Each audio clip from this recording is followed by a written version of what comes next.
Doctor Cavallo, pese al dólar soja 2 que ha puesto en marcha el equipo económico, ¿cree que va a haber suficientes reservas en el Banco Central para evitar una devaluación? Yo creo que sí, porque el sistema que tienen para administrar el mercado cambiario les permite manejar con bastante arbitrariedad las ventas de divisas. Por supuesto, eso trae muchos inconvenientes al funcionamiento de la economía, pero con el control de cambios, con este tipo de tipos de cambios diferenciales y con trabas a las importaciones, con eso van a tirar, pienso. Pero obviamente que no resuelven ningún problema, ¿no? Las cosas siguen tan mal como venían.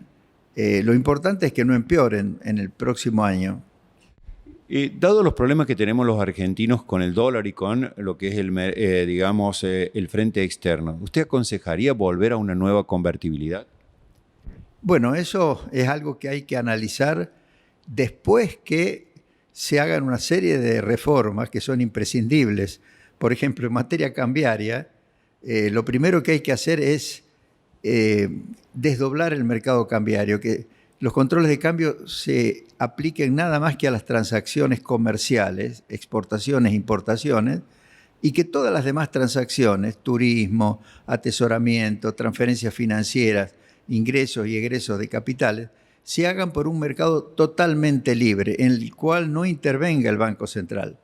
Esto significa que el dólar va a poder ser una moneda alternativa al peso que puede ayudar a funcionar mejor la economía. Después de eso, y si las medidas que se toman apuntan a una unificación del mercado cambiario, pero por vía de que se va apreciando el mercado libre, el tipo de cambio del mercado libre, va a haber un momento en que se va a poder unificar todo y va a haber un solo mercado. En ese momento, la cuestión va a ser cómo lograr estabilizar el precio del dólar en ese único mercado. Y uno de los mecanismos puede ser la convertibilidad. Otros proponen lisa y llanamente la dolarización. Pero nada de eso se puede hacer si no hay previamente un mercado libre en el cual cualquiera pueda comprar y vender dólares y todas las transacciones, excepto las comerciales, vayan por ese mercado. Conociendo la historia de los argentinos, ¿no iríamos muy rápidamente a una dolarización de la economía? Bueno, depende de las medidas que se adopten de reforma económica y que se anuncien y el grado de credibilidad que inspiren. Por supuesto, si este gobierno intentara hacer eso, ir a una convertibilidad o a una dolarización, sería un desastre porque nadie le creería que se va a cumplir, ¿no? Pero un nuevo gobierno que tenga un plan bien diseñado y que previamente haya hecho las reformas que permitan que esta economía funcione como una economía de mercado integrada al mundo, con un sistema de comercio libre. Bueno, todo eso es previo a pensar en una reforma monetaria como la que significa la dolarización o la convertibilidad, o simplemente un sistema bimonetario como el que tiene Perú o como el que tiene Uruguay, que también puede funcionar muy bien como funciona en esos países. Más allá de las restricciones en las operaciones con dólar, ¿vamos a una hiperinflación como prevén algunos? Yo espero que no. Por supuesto, el riesgo siempre existe por debilidad política, por suma de errores, pero yo creo que todavía existe la posibilidad de que este gobierno evite caer en una hiperinflación. ¿Pero este gobierno va a cumplir con el acuerdo con el Fondo Monetario en un año electoral como 2023? Bueno, el acuerdo con el Fondo Monetario es muy flexible, o sea, muy laxo. El Fondo Monetario le va a aceptar cualesquiera números que presente el gobierno. Lo importante aquí es que eviten una explosión inflacionaria como sería si ellos pretendieran producir una devaluación discreta, como por ejemplo, Rubinstein había escrito un proyecto de plan de estabilización que comenzaba con una devaluación inicial significativa, pero advertía que primero tienen que conseguir déficit fiscal cero. Por eso este gobierno no va a poder aplicar ese tipo de plan de estabilización, ¿no? Si bien es complejo, ¿cuáles serían las 2 o 3 medidas que habría que tomar para evitar una hiperinflación en la Argentina? Bueno, la que mencioné al principio, yo no entiendo por qué no lo hacen. Bueno, justamente lo primero que tendrían que hacer es decir, ahora el mercado cambiario está desdoblado, el mercado oficial solamente se compran los dólares de exportaciones y se venden los dólares para las importaciones. Todas las demás operaciones, en lugar de hacerse desde el mercado oficial a precios cada uno diferentes y de una manera muy arbitraria, hay que derivarlas a un mercado libre.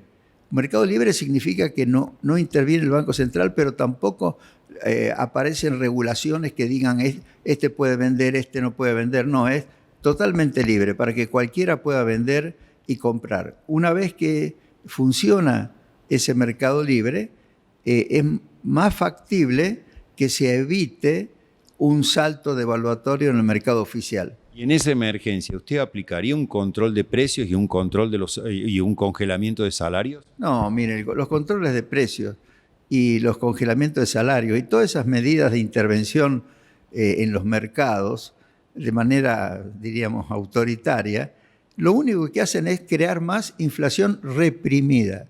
Cuando se agrega inflación reprimida a la inflación abierta que existe, se está preanunciando que después, en el futuro, va a haber un salto inflacionario. Por eso yo soy totalmente contrario a la aplicación de controles de precios, controles de salario. Al contrario, hay que dejar que todos los precios y los salarios y todas las variables se ajusten con la mayor frecuencia posible, mensualmente, de tal forma que no se acumulen más distorsiones de las que ya existen en materia de las relaciones de precios. Es decir, que este plan de los 4 meses, digamos, con congelamientos o precios justos, etcétera, puede desembocar en abril y mayo en una situación de precios altos o de una inflación muy alta. Bueno, esos precios que van a estar reprimidos seguramente van a pegar un salto, pero no son todos los precios de la economía, ¿no? Son 1.500 productos. Yo creo que eso no sirve para nada, pero bueno, el gobierno echa manos porque quiere sugerir que va a lograr bajar la tasa de inflación al 3%.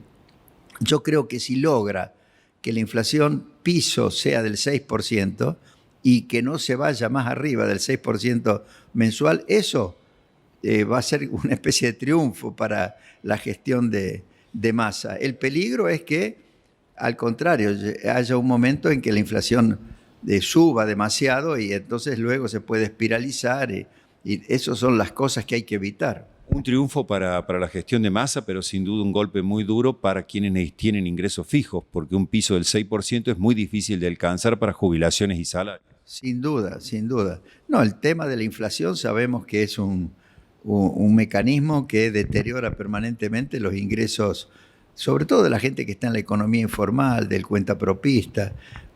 Los sindicatos logran en general negociar aumentos salariales que de todas maneras siempre van detrás de la inflación, pero por lo menos protegen un poco el salario real. Pero hay un 60% de la población que tiene ingresos a los que no puede ajustar por presión sindical, y entonces esa gente se perjudica permanentemente con la inflación. Se ha venido perjudicando. Por eso los que se quejan de posibles ajustes fiscales, más ajuste que lo que está produciendo la inflación sobre el nivel de vida de la gente, de los trabajadores en la economía informal, de los cuentapropistas, de los profesionales, no puede haber más de lo que ya existe. Bueno, 2 preguntas finales vinculadas con la política. Una, ¿Por qué lo ataca el kirchnerismo tanto, o ataca el neoliberalismo, como lo identifica usted, cuando lo elogiaba en la década de 1990? Bueno, porque Néstor no hablaba en esos términos, fue Cristina, porque a Cristina se le metió como mentor intelectual Kicillof. Kicillof desprecia el neoliberalismo porque él es un neomarxista.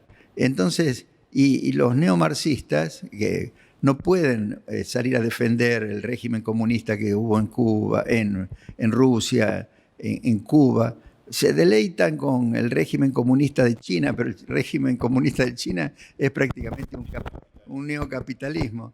Y han inventado esto del neoliberalismo. No es invento de Kicillof. En realidad hay toda una corriente de los que antes eran marxistas y quedaron descolgados ideológicamente cuando cayó la Unión Soviética, que empezaron a ponerse en contra de las reformas que eran lógicas que ocurrieran en todos los países, en dirección a crear economías con mercados libres, más integrados al mundo y con un sector público bien disciplinado que cumpliera sus funciones. O sea que una candidatura de Cristina Kirchner va a tener la influencia de Kicillof, que usted dice que es algo así como un neocomunismo en cuanto a sus ideas económicas.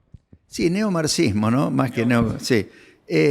Bueno, ya ahora, siendo Alberto Fernández, que obviamente no tenía esa ideología, el presidente, prácticamente la forma como han conducido la economía es como lo hubiera conducido Kicillof, ¿no? Ahora cambió un poco porque a su vez Massa ha adquirido mayor relevancia política al entrar en el Ministerio de Economía y Massa obviamente no está en esa línea, ¿no? Da la impresión que Massa tiene un discurso para los empresarios y otro para la tribuna. ¿Usted confía en Massa? Bueno, es un político. Los políticos normalmente tienen que elegir el discurso que ellos creen que van a convencer a los ciudadanos. Yo en realidad no creo que convenza a nadie con este discurso, pero bueno, tiene derecho a intentarlo. Muy bien. Y para concluir, de los referentes económicos y políticos que usted escucha en la actualidad, ¿a quién cree que está orientado para lograr una Argentina en crecimiento? Bueno, por de pronto lo importante es que el líder que vaya a surgir de las próximas elecciones, el presidente, tenga ideas claras respecto del rumbo que le quiere dar al país en todo sentido y que elija un conjunto de funcionarios para el área económica que estén bien preparados. ¿Y quién tiene ese? Hay varios. Bueno, yo creo que el líder va a surgir de Juntos por el Cambio. Algunos piensan que puede ser Milei, que está subiendo mucho en las encuestas, pero yo creo que de todas maneras va a surgir un líder de Juntos por el Cambio, que podrá ser Patricia Bullrich, Rodríguez Larreta. También pienso que va a competir ahí algún radical, Gerardo Morales, y seguramente, bueno, la gran incógnita es si Macri va a participar o no, pero de ahí va a surgir, en mi opinión, el líder y cuáles sean las ideas que ese líder plantee respecto del rumbo que debe tener el país y la organización económica, va a ser clave. Ahora, Milei también va a jugar un rol, en mi opinión, porque va a tener un grupo importante de diputados y un acuerdo parlamentario para respaldar políticas que vayan en la dirección correcta va a ser necesario, ¿no? Decir que va a buscar un acuerdo con Milei. Y si alguno de ellos lo convocara, ¿volvería a la función pública? ¿Volvería a ser ministro? No, yo estoy a disposición para ayudar a quien quiera hacer las cosas bien en la Argentina y de hecho estoy conversando con todos los que me piden que me explican sus ideas, etc. Yo creo que están trabajando bien varios equipos, uno de ellos, por supuesto, el liderado por Melconian, aquí en la Fundación Mediterránea, pero hay otros también, y yo creo que van a estar bien preparados. Yo espero que estén bien preparados para gobernar. Ahora sí, está la duda de si el peronismo es capaz de desembarazarse de Cristina y de Kicillof y de esa... Y un peronismo, como fue en definitiva el peronismo de Menem, es capaz de encauzar la política en la dirección de las reformas que son necesarias, ¿no? Hasta ahora no se ve quién podría jugar ese rol, ¿no? Doctor Cavallo, muchas gracias. Muy bien, es un gusto.